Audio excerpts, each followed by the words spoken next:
ఈ సందర్భంగా మనం పునశ్చరణ చేసుకోక తప్పదు. తెలంగాణ సమాజానికి కూడా ఒకసారి జ్ఞాప్తికి తేవాల్సిన బాధ్యత మా మీద ఉంటుంది. ఆ తదనంతరం వచ్చినటువంటి తెలుగుదేశం పార్టీ వాళ్ళు ఒక 17 సంవత్సరాలు నిర్వాహకం చేస్తే అప్పుడు మరింత పరిస్థితులు తెలంగాణలో దిగజారిపోయినాయి అధ్యక్ష. చాలా ఘోరాతి ఘోరంగా దిగజారిపోయినాయి.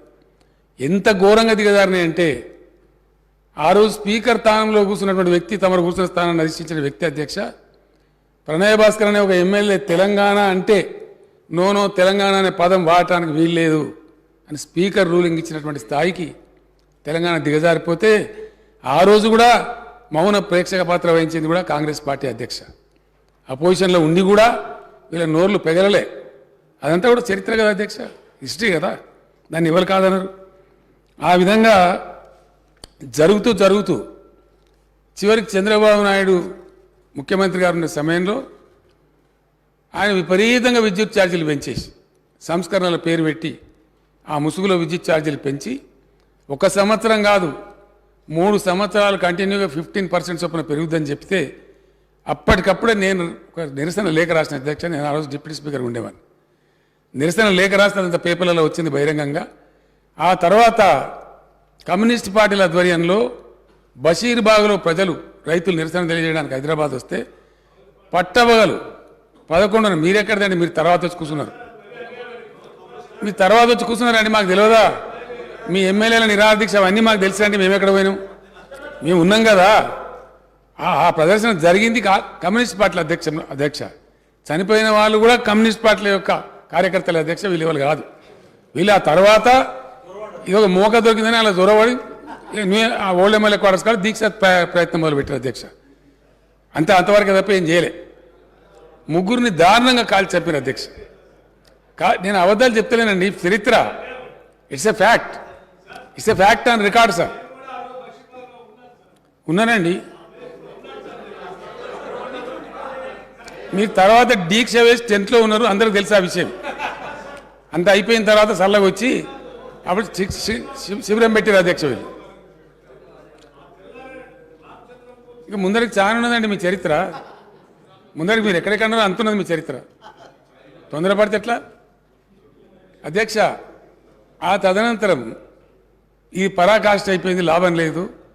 చివరికి ప్రజలు నిరసన తెలియజేసి హక్కులు లేకుండా కూడా కాల్చిస్తున్నారని చెప్పి ఈ సమైక్య రాష్ట్రంలో న్యాయం జరగదని భావించి నేను కొంతమంది మిత్రులను కలిసి ఒక 5-6 నెలలు ఈ దఫా ఎట్టి పరిస్థితుల్లో తెలంగాణ ఓడిపోవద్దు.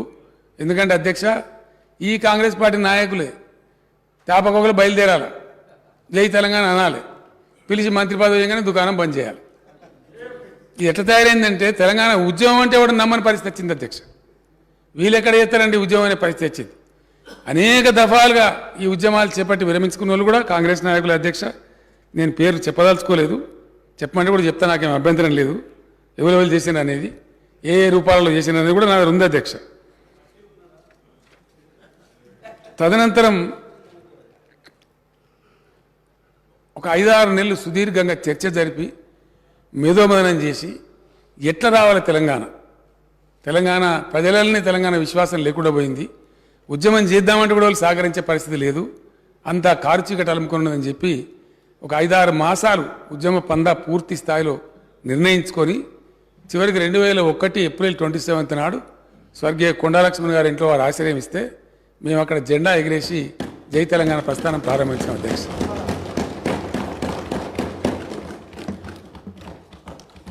చాలా నిరాశ నిస్పృహ ఉండేది అధ్యక్ష. ఇంకెక్కడ తెలంగాణ, ఎక్కడికి వెళ్ళి వస్తుందా, ఎవరు ఇస్తారా, జరిగే పని అవా అనే నిరాశలోనే ప్రతి వాళ్ళు మాట్లాడేది తప్పితే ఇంకొకటి లేకపోయినండి అధ్యక్ష. నేను స్వయంగా రాసిన అధ్యక్ష పాట ఒక నమ్మకం కలిగించడానికి, కోల్పోయిన ఆ అవిశ్వాసం నుంచి ప్రజలను బయటపడేయడానికి, యువతను బయటపడేయడానికి ఆ పాట నేనే స్వయంగా రాసిన అధ్యక్ష. 2-3 కవులను కూర్చోబెట్టుకొని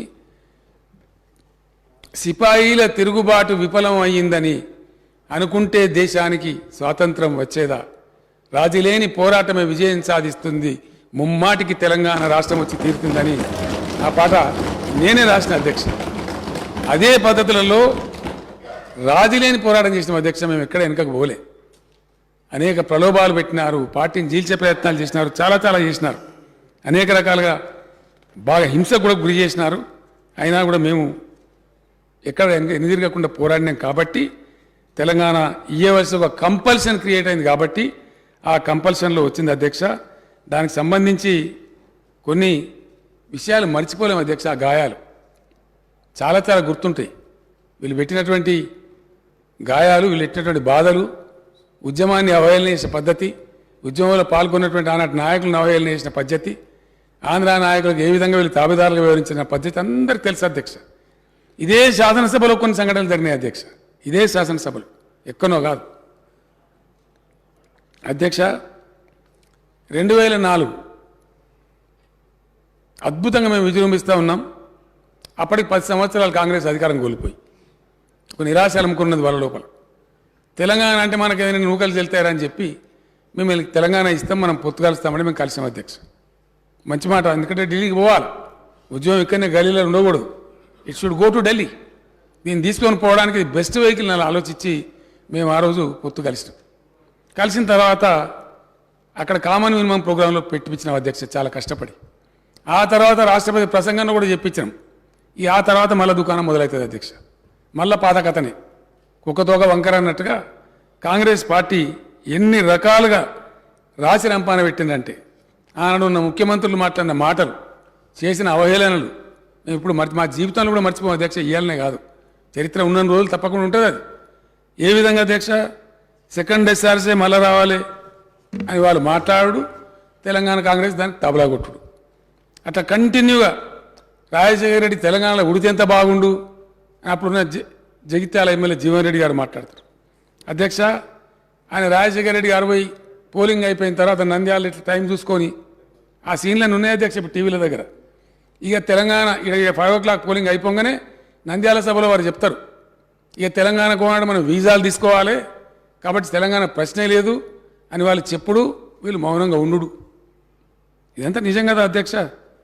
ఇంకొక ఆమె ఆ రోజు ఒక ఆమె కేంద్ర మంత్రిగా ఉన్నారు అధ్యక్ష, గౌరవనీయులు రేణుకా చౌదరి గారు. ఆమె చేసిన అవమానం అయితే అంతా ఇంత కాదు. తెలంగాణ ఇచ్చేదానికి ఇదేమైనా ఇన్స్టెంట్ కాఫీనా, దోశనా, అంత ఈజీయా? ఇన్ని రకాల వేధింపులు, ఇన్ని రకాల అవమానాలు అధ్యక్ష, అనేక రకాల మాటలు మాట్లాడడం. అదే రాజశేఖర రెడ్డి గారు ఆ రోజు నేను తెలంగాణకు అడ్డం కాదు, నిలువు కాదు అని ఆయన ముసిముసులు నవ్వితే వీళ్ళందరూ కూడా మౌన పాత్ర వహించడం. అన్నిటికీ పరాకాష్ట అధ్యక్ష, అన్నిటికీ చాలా భయంకరమైన పరాకాష్ట. వీళ్ళందరూ కాంగ్రెస్ నాయకులే కదా అధ్యక్ష.